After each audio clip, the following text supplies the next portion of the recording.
In today's video, I'm going to teach you how to add video in Dorik Portfolio website for free. First, head to the Dorik login page and sign in. If you see an option to choose how to sign in, click the Sign In button and continue with your preferred method.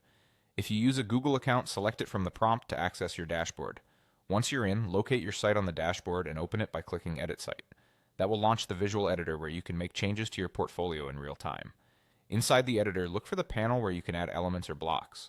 Open that panel and find the video element. Drag and drop it onto the part of the page where you want your video to appear. You can place it in a hero section within a project detail or inside a dedicated media area, whatever suits your layout. After dropping it, make sure the video element is selected so you can access its settings. Open the video type dropdown. Here you can choose between embedding a video or uploading one. To keep things free and fast, embedding from a platform like YouTube is usually the best option because the hosting and bandwidth are handled by the video platform, and Dorik simply displays it on your page. If you choose Embed, paste the full YouTube video URL into the field provided. Dorik will fetch the video and show a preview. For smooth playback, ensure the video is public or unlisted with embedding allowed. If you copied a link with a timestamp, double check whether you want it to start at that time. Otherwise, use the plain URL. The thumbnail and title should populate automatically. Next, fine-tune the player configuration.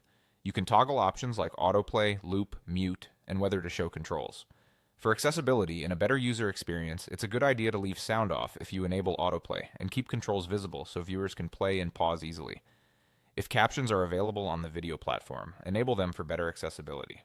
Keep branding minimal where possible and avoid settings that might distract from your work. Finally, adjust the video width and height to fit your design.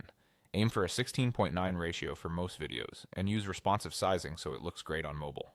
Setting width to 100% with a sensible max width helps the video scale nicely, while letting height follow the aspect ratio keeps it from stretching.